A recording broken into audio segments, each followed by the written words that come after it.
একটু পিছনে আসুন, ঠিক আছে? আরে ভাই প্যারেড হচ্ছে, একটু ওদেরকে ছাড়, ওদের আমাদের প্রধান তাদেরকে একদম পদ্ধতি রিনুয়াল সাহেব আপনি একটু মঞ্চে আসবেন। আমাদের প্রধান তাদেরকে একদম পদ্ধতি রিনুয়াল সাহেব আপনি মঞ্চে আসবেন।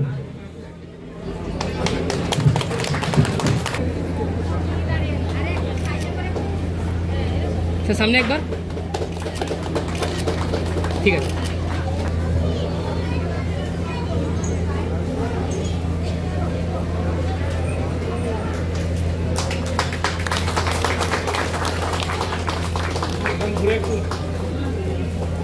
আমাদের অফিসাররা এসেছেন, আপনারা জানেন আমার ডিপার্টমেন্ট ফায়ার ব্রিগেড ডিপার্টমেন্ট, আমাদের এখানে 7খানা ফায়ার স্টেশন আছে। অ্যাডিশনাল আমাদের দীঘাতে হচ্ছে ফায়ার স্টেশন, আমাদের মন্দারমণিতে ফায়ার স্টেশনে প্রমোটার হয়েছে, আমাদের একটা বাজপুরে আছে ফায়ার স্টেশনে প্রমোটার, আর টেম্পোরারি আমাদের কোলাঘাটে যেটা আছে ওটাকে পারমানেন্ট ফায়ার স্টেশন আমাদের আছে। এছাড়া যেগুলো চলছে আমাদের চলছে। আমি মনে করি আমি দুদিন আগেও ডিপার্টমেন্ট নিয়ে বসেছিলাম, বলে কি দ্রুততার সাথে কাজগুলোকে আমাদের শেষ করতে হবে। আমি আপনাদের বিস্তারিত কথা বলবো না, শুধু একটা কথা বলবো, কেন্দ্রের যে সরকার আছে সেই সরকারটা আপনারা জানেন, রাজ্যে বিশেষ করে আমাদের যে টাকাগুলো পাওনা টাকা আছে, দরিদ্রের টাকা, আবাসের টাকা, রাস্তার টাকা, আমরা দেখতে পাচ্ছি না, প্রায় 2 লক্ষ কোটি টাকা আমাদের রাজ্যে কমার্সে দেবে, প্রায় 2 লক্ষ কোটি টাকা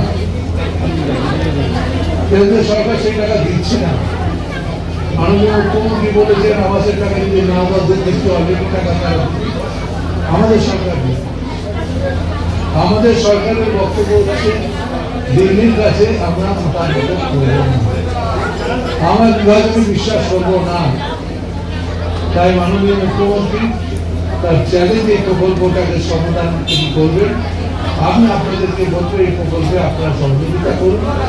নিশ্চয়ই আপনাদের যে সমস্যা আছে সেই সমস্যার সমাধান আপনারা এই প্রকল্পের মাধ্যম দিয়ে করতে পারবেন। আমি বিস্তারিত বক্তব্য যাব না, সবাইকে প্রণাম জানালাম, শ্রদ্ধা জানালাম। আমার দেখে মনটা ভরে যায় দীঘায়।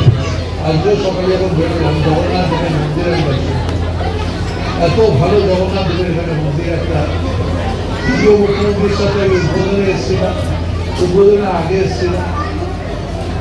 আমি আজকেও দেখলাম প্রচুর মানুষের সঙ্গে যখন মন্দির দর্শন করে বেরোচ্ছি, বহু মানুষের সঙ্গে দেখা হবে, সবাই এক পাককে স্বীকার করছে এটা অভাবনীয় জিনিস এখানে তৈরি হবে। তা আমি মনে করি আগে তো সমুদ্র ছিল, তার সাথে জগন্নাথ দেব দুটো মিলে মিশে প্রায় এক দেখে বৃষ্টি হচ্ছে, দুর্যোগ আছে। শুধুমাত্র যে আমাদের পাড়া আমাদের সমাধান এখানে ক্যাম্প হয়েছে তা নয়, সঙ্গে সঙ্গে যেখানে ক্যাম্প হচ্ছে সেখানে দুয়ারে সরকারের ও ক্যাম্প হচ্ছে।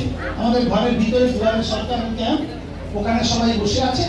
আপনাদের কখনো স্বাস্থ্যসাথী, কখনো খাদ্য সাথী, কখনো কৃষক বন্ধু, কখনো লক্ষ্মী ভান্ডার, যাদের যা বলার দরকার আপনারা ঘরের ভিতরে যখন মন্ত্রী মহোদয় বক্তৃতা করার পর তিনি ইন্সপেকশন করবেন দুয়ারের সরকার, আর সামনে ICDS এর ক্যাম্প আছে। আমি আপনাদের প্রত্যেককেই অনুরোধ করব যে এটা আমাদের এই ব্লকে 9টি অঞ্চলে খুবই ভালো সাড়া। এ পর্যন্ত 1200 স্কিম জমা করেছে, স্কুটিনি করতেই খুবই অসুবিধা হচ্ছে। আমাদের উপপ্রধান আছে গীতা, আমাদের সেলফ হেল্প গ্রুপের সবাই আছে। এটা আপনাদের ওখানে যেখানে আপনাদের প্রকল্পগুলো ঠিক মতো লেখা হবে, সেখানে এখানে যে ক্যাম্পে একজন করে সভাপতি, 2জন করে সই করবেন কাগজে, সেলফ হেল্প গ্রুপের 2জন করে সই করবেন পার গ্রুপে। তারপরে ভিডিও প্রতিনিধি যেখানে আছেন সই করবেন। তারপরে আপনারা সেই প্রকল্প শেষ হওয়ার পর আপনাদের প্রস্তাব মতো আসার পর আপনারা বাড়ি যাবেন, কেউ হিসেবে যাবেন না ক্যাম্প। যে যার এখান থেকে হয়ে আপনারা যে যার ঘরে আসবেন।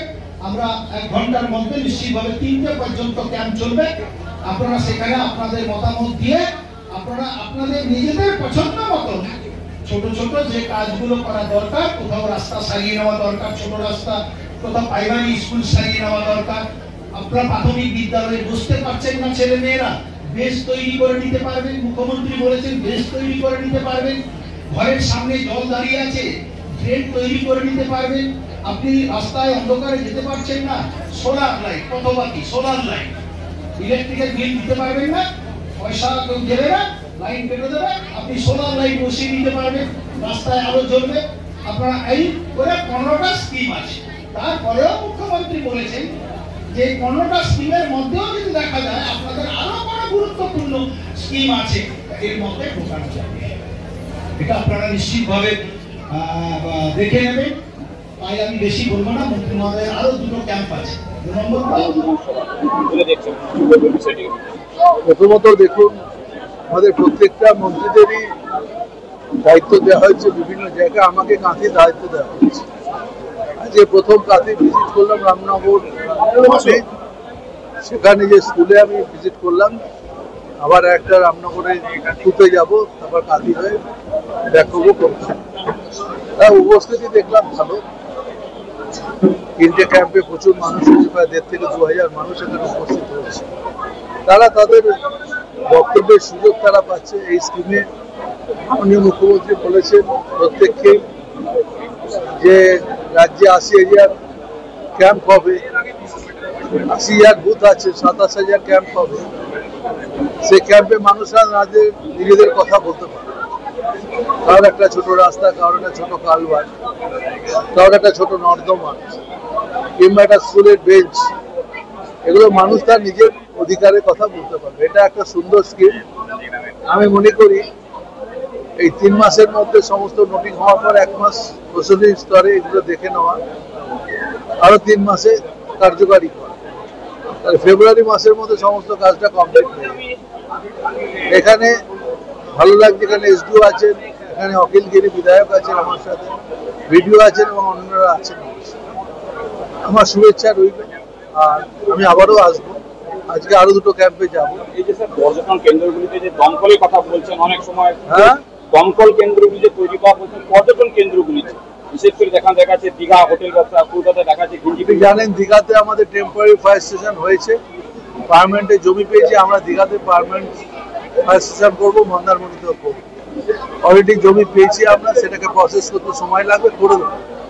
এখন দীঘাতে টেম্পোরারি করেছি। এছাড়া রামনগরে ফায়ার স্টেশন আমাদের আছে, কাঁথিতে ফায়ার স্টেশন আছে, আমাদের অনেক জায়গায় ফায়ার স্টেশন আছে। আরেকটা উঠে আছে, যেহেতু এই ক্যাম্পটা এটা যে কোনো ছুটির দিনে বা রবিবারে করা যেত, আজকে স্কুল আবারে অনেক লোক বাইরে ছেলে ঘোরাঘুরি করছে, এটাকে আলাদা কোনো নিয়ম বা চেঞ্জ করা যেত? স্কুল তো ছুটি করে হয়নি, স্কুল স্কুলের মতো চলছে, স্কুলের বাইরে অংশ করা, স্কুলকে কোনো রকম ডিস্টার্ব করে করা। হবে বলে মনে হচ্ছে গ্রামগঞ্জের মানুষরা কতটা উপকৃত হবে বলে মনে হচ্ছে? একদম পাড়ায় এসে গেছে, পাড়ার সমাধান একদম পাড়ায় বসে তারা নিজেদের ডিসিশন দিচ্ছে। এর থেকে বড় আর গণতন্ত্র কি হতে পারে? ভোটের পূর্বে কি শুরু হচ্ছে বিভিন্ন ক্যাম্প? হ্যাঁ, হবে, কতটা সুবিধা হবে মানুষের? নিশ্চয়ই সুবিধা হবে। আপনারা শুনেছেন তো 5,000 টাকা করে তারা পাবে। বাইরের রাজ্যে যখন আমাদের রাজ্যের মানুষরা কাজ করতে আছে, তাদের যখন মেরে ভাগিয়ে দেওয়া হচ্ছে, তখন রাজ্যের মাননীয় জনদরদী মুখ্যমন্ত্রী তাদেরকে 5,000 টাকা করে দেওয়ার ব্যবস্থা করেছে। জীবন কৃষ্ণ আমার জানা নেই স্যার, জীবন কৃষ্ণ সাহা পিসির বাড়িতে আজকে ইডি রেড, তিনি হচ্ছেন তিনি কাউন্সিলর একজন, তার বাড়িতে আজকে ইডি আনা দিয়েছে। বলতে পারবো না, আমি কাল রাত্রি থেকে এখানে আছি। দেশ থেকে বিদেশ, জেলা থেকে ব্লক, রাজনীতি, খেলা, বিনোদন সমস্ত খবরে টাটকা আপডেট পেতে সাবস্ক্রাইব করুন আমাদের চ্যানেল হলদিয়া লাইভ।